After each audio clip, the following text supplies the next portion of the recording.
Hello there, I'm Egil. Welcome to vlog 20. Don't forget to press the subscription bell. As you know, I'm a Viking warrior, runecaster, storyteller and general businessman. And I'm along here with my good friend... Bragi, Magnarsson, that's my name. And I'm a Viking, as Egil said. And I'm a storyteller and a scop. And this is the Viking Vlog episode 20. Now, last year, if you watched the vlog series we did last year, we did 19 episodes. We called it the Weekly Viking Vlog. But because we find it difficult to record every week and get a vlog out, we're just going to now call it for this year the Viking Vlog. I won't rebrand the old ones for the time being, I don't think. We'll just see how many vlogs we can get out in 2019. Sounds good. I think it's good for you guys, it's good for us. We like doing these vlogs. Yeah, so what are we going to talk about today? Well, I think we should first of all just apologise for not getting vlogs out in the last few months. Yeah, well, I mean, that's Sorry, fair guys. enough. Yeah, it is sad, but there's only 24 hours a day. Yeah. And there's various other things which I'm sure we don't want to go into that take up time, which are quite frankly urgent. You know, it all takes time to research and to find the time to record. But now we've got the new camera, when we start filming outdoors again, you will be seeing a lot of indoors content at the moment, basically because we're filming in the new studio. And we'll talk about that later on in this vlog. And it's jolly comfortable. It is jolly comfortable. Yeah. I like to make life easy and comfortable for when we film, you know. Wow. So, what have you been up to in the last few months since we've done a vlog? Well, we've had Christmas and all that Oh, yeah. hurly-burly. I've been looking for other employment as well as this. Yes. Let's just say things are looking okay for the moment. We don't know. But Christmas went by, I blinked. And when you think of all the hassle, that, you know, the TV commercials, and things like that, it's all over. When you think about all the build-up, it starts in September after Halloween, or October, you should say. You know, it's October, November, December, Christmas. Yeah. And before you know it, it's come and gone. Yeah. And it went so quick this year. Was it the same for you? Yeah, I mean, New Year, it sounded like the som outside with people with Well, it would do, yeah. But I went to bed before midnight. I just, when you're on your own, New Year's, things like that, Valentine's is worse. Well, you could have come round here. Yeah, but I went to bed. I was a bit tired. We had a night carer, so just basically me and my dad and the night carer saw the New Year's in. It wasn't very spectacular, special, and I'd just like to say hello to Christina, who's the night carer for my dad 3 nights a week. Gives me that time off to recuperate and get some more energy so I can film more. And don't forget Lynn. Oh yes, Lynn as Lynn, well. bless her.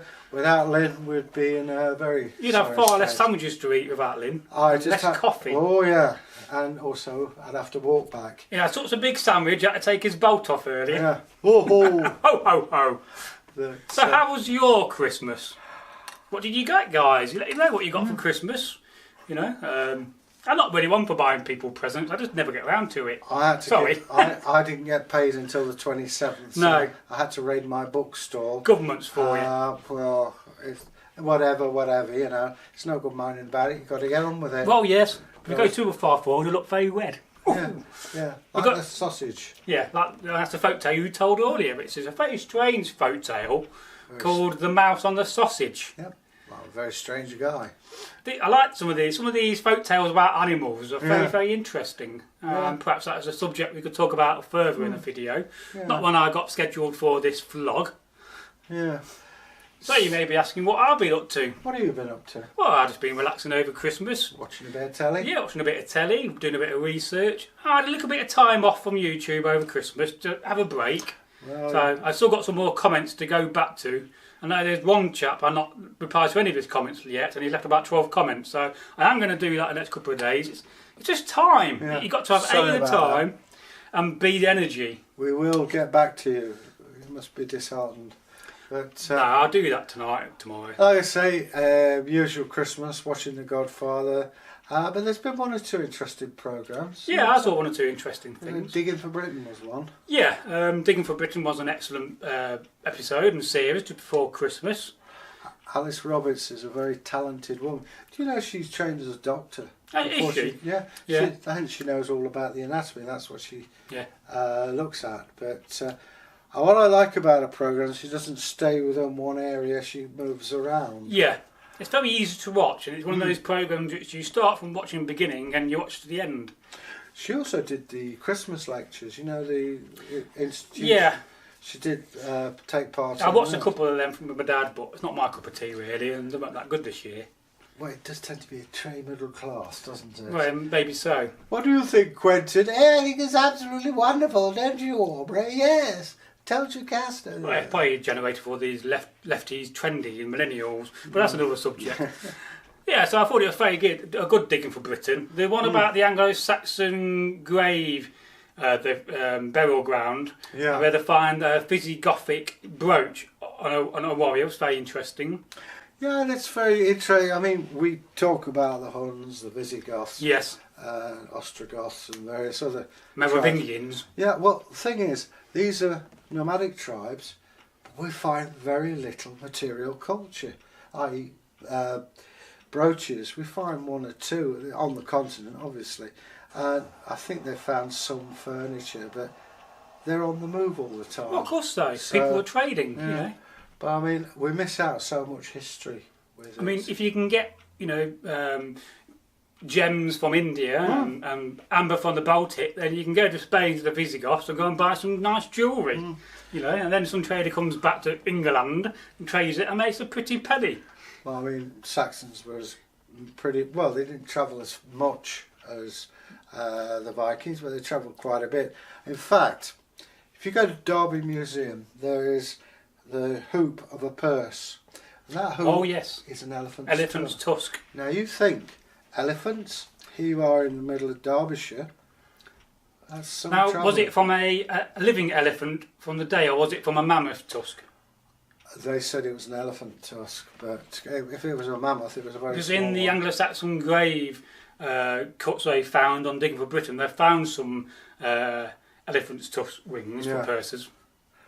I mean, ivory. Never had one myself. No, well, they're more generally worn by ladies. You're also not allowed to have them due to CITES. After 1947, you're not allowed to trade in animal parts. Yeah, well, these days people are more likely to have a wooden hoop or a metal hoop rather than ivory. Well, to be honest, you'd have thought that of the Saxons. Maybe it's, I don't know. But, no, it's about yay big. Yeah. So that's... Well, one day we will go to the museum and we will film these things, and when we get permission we'll also see if we can get behind the scenes filming at some of the other objects they have, because naturally we want them to promote the museum and we can do that for them on this channel. As I say, I worked there for 10 years, so if that doesn't pull any strings, I don't know what does. But it is a good museum. I've said it before, if you're ever in Derby, go and see it. Oh, definitely, please do. Yeah. Now this will be a short vlog, it'll only be around about 20 minutes to half an hour. Yeah. So just bear that in mind. This is the last bit of filming we're doing for today before Egil goes back home for his dinner. What are you having for your dinner tonight, Egil? I haven't the slightest idea at the moment. Might be baked beans. I'm thinking, and this is going to be left field, boiled eggs. Boiled eggs and soldiers? Yeah. Oh, yes. Toasty soldiers. I've not had that for years. Oh, you're missing out. There's something very nice about a nice boiled egg with a nice runny oak in an egg cup. Well, the way I do it, I put the eggs in the water cold, wait till it boils, leaves it 2 minutes, and then take it out. It's a very runny egg, and I mean, a pal of mine, he insists on 10-minute eggs. Well, they are boiled by then. But nice dippy soldiers. It makes you think how old is the boiled egg, you know? People have been boiling eggs for thousands of years, I'd imagine. I was digging a site when I was a student. It was the Marks and Spencer food hall, and I was finding eggshells from 1,000 years ago. Yeah, that's amazing, that. Which I really enjoy. See, stuff like that I'd like. Alright, I found a gold earring and I found a Roman coin.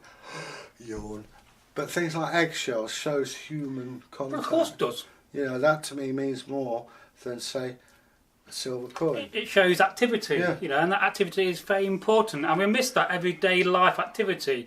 You know, we've all seen the bling and the jewellery and the hoards and the long ships, but very rarely talk about the everyday life. Well, it's things like we found, I mean, I was a student at York, you see these wooden bowls. Oh, yeah. But what you didn't see were the ones that they stuck the chisel through the side of them. Oh, of course so. And then there was a shoe sole of a shoe which had been repaired, and he'd obviously just thrown it out the window. Now, I was on about this in a live stream I did the other day, how when you manufacture something, well, it wouldn't have been perfect. No. I mean, you might be a manufacturer of brooches, and one of your brooches you made out of bats might not be no good. It might be slightly wrong, but you wouldn't melt it down if it's workable. If it's usable, you would make it into a usable item, and you just flog it off cheap, wouldn't you? The classic one in York is you've got a strip of lead. Yeah. And the apprentice moneyer has done a beautiful coin. It's fantastic. There's just one problem. Yeah. All the writings are the wrong way around. He's got it so you have to do it in reverse, so when you stamp it. And I felt sorry for that bloke because he got told off by the coin master, and he's known in history ever since as the bloke who got it wrong. So, you know, it's one mistake and you're damned for humanity, for eternity. It was quite interesting when at Jorvik they had a man making coin dies, and you can remember the story about the coin flicking out and going into his leg. Okay. Which is when they came up with the idea of having a collar around the coin die. I know Njal Sigmundsson. He had a collar on there. Yeah. But I didn't know that was... Yeah, so what happened was a guy had a coin die, and this would be just two bits of metal, with each side being the male and the female opposite of the coins. And then they'll have a load of sheet, they'll cut out round segments to stamp. But what happened, he'll sit on a stool and he'll stamping coins every day, like he does, hundreds of them. And one of them shot out and was embedded in his leg. In fact, it was embedded that much, he had to go to hospital. Sure. So it was then they decided that, well, if that must have happened then, it must have happened back in the day. Right. Because let's face it, if you're manufacturing coins, you're manufacturing a lot of coins. Yeah. You know, because coins were needed. And let's face it, you don't want coins shooting out and embedding. So this is where the idea of having a collar around the two stamps. It's very fascinating. If we ever have any money on the channel one day, we'll speak to Dave the Moneyer and have probably a couple of coin dies made. What do you reckon? Yeah, well, I mean, moneyers were not popular. Imagine Bragi. He inherits 1,000 gold pieces. Every 3 years, he would have to go to the moneyers to melt these coins down and then remint them. A third he could have back, a third would go to the money, and a third to the king. So in a few years you've lost all your money, which is why you see bangles. I'm not wearing any today. No, I feel naked. But it's called hack silver, and you have your scales with say 5 silver pennies. You put the bangle on. If it balances, great. If it doesn't, you chop it until it measures up. If you want to see a little bit more about hack silver, there is a video on the channel about ingots, but there's also a video I did recently about the Huxley hoard, which is a find of 21 hack silver bracelets which are being folded over, found near Cheshire, near a number of hoards. And interestingly, there's also 21 fragments of lead, kind of pointing out that it was buried in either a lead lime box or just folded in some lead. I wonder if that was associated with the Coudale hoard, because they found bits of that, which are in Liverpool Museum, by the way. Well, there's quite a few hoards in that area being found. Well, I mean, the Battle of Brandenburg, yeah, it was to pay the army which got annihilated. And quite amazingly, it was found on a dig day where a lot of metal detectors were coming together for a weekend of digging. And what are the chances of you finding a hoard, you know, especially, you know, silver. But it does make you think, well, why was silver more popular than gold? Because it's easier to make, it's transportable. And another thing we don't often think about back in the day is mining. Yeah. Because there must have been a lot of mining going on. I mean, Derbyshire, for instance, is very well known for mining, probably from the Bronze Age or onwards. A lot of the silver they got were from Durhams out east, and there were massive silver mines, and we know that the silver actually ran out around 9th, 10th century.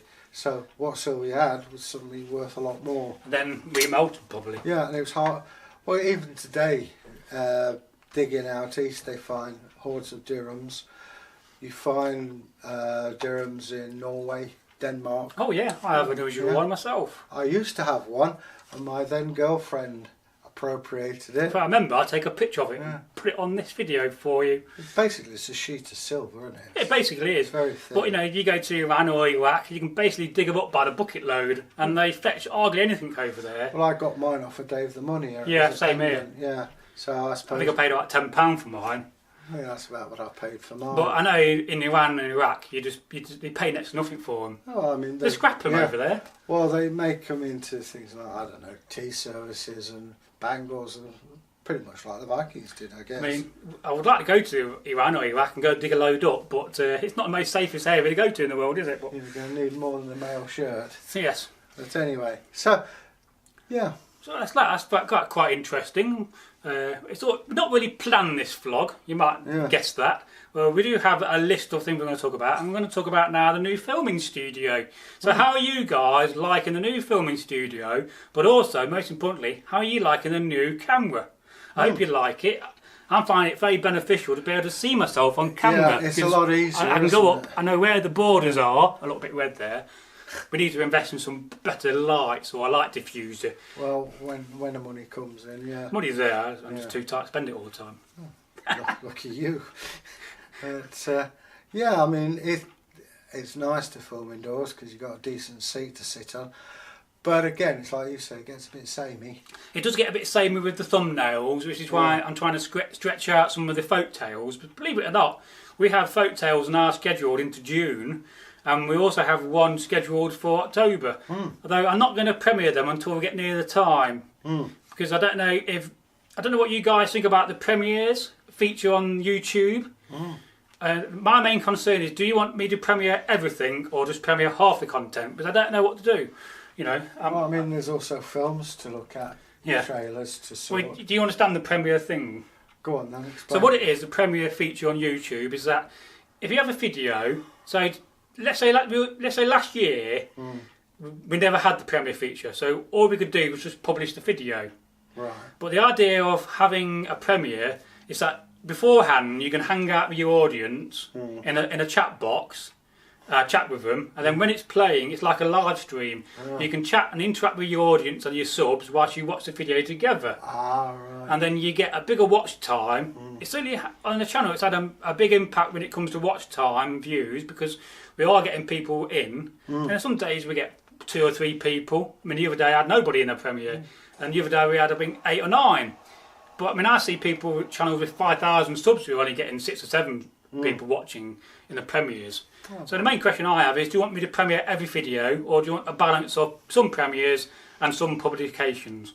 So that's up to you. Let me know, because at the end of the day, what you guys want when it comes to content is what we're going to deliver. Yeah. You know?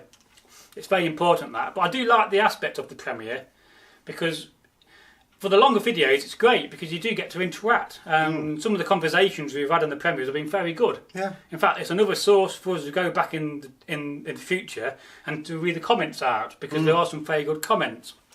And I think my personal experience is it's been a very enjoyable process, these premieres. But I just don't know whether to premiere everything or whether that's too much for folk. Yeah. But time will tell. Time will tell, and at the moment we do have quite a few videos premiering in the future, and that may change, we'll see. Yeah. Okay. So no, we're still carrying on for a few more minutes. So we're just talking about we've got to talk about this year. So we're in the new studio. It's a bit more bigger for us, it's more open. The only downside about this studio, it's an old bedroom, is that some days you get a hissing noise from one of the water pipes. So just have to ignore that. It's only lasts about a second. It's not his stomach, I assure you. So you may hear now and again a hissing noise, but very soon we were back out filming again in the garden. Yeah. Because I don't want all the thumbnails to look the same, which is why I'm often changing the background. I did this on Friday after the live stream I did. Just to change it again. And I like to add things on the background just for you guys to look at, but I don't want to give you too much distraction in the background, because at the end of the day you're here to listen to what we got to say and what we've got to talk about. Well, yeah, speaking from a film extra or whatever you want to call me, actor, it's nice to have a chair to sit in. Yeah, well, I got to fix the old bench, the number 1 bench we used to use. As soon as I got that repaired, I can put it up here and then we can sit down together. Yeah. Although I do like standing doing the videos, because I do think you sound better. Yeah. But the downside of standing is you're on your feet. I mean, I was on my feet for 2.5 hours in a live stream the other day, and my feet were aching after that. It's not so much, it's just your shoes you're wearing, because I've got authentic shoes at the moment. Well, leave shoes out of it, shall we?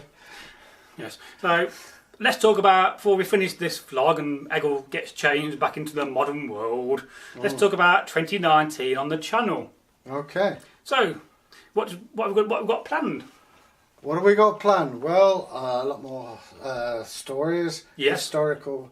I think we need more of the historical bits. I think we do need more historical content. If we could double that to 2 a week, that would be great. And something I'm looking forward to is outside broadcasting, where we talk about, well, I've already suggested Viking Age Derby as well. Yeah, we are going to do that.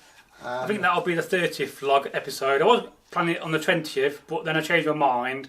Then I had something else planned for the 20th, but we're not done that. So there's also Roman Derby. Yes, we probably won't be wearing these clothing. Well, we'll start it in the clothing and have some kind of spiraled effect where we all fade out and then appear in Derby in modern clothing. Like, who's this strange person? What are these clothes I'm wearing? And we could have a bit of a joke about that and then talk about Viking Derby and Roman Derby in 2 videos. Yeah, well, there's all sorts. Whether we do that in a vlog or do it separate, perhaps we could do both. We'll have a nice day out, can't we? Oh, we'll go for a nice pint of beer and coffee.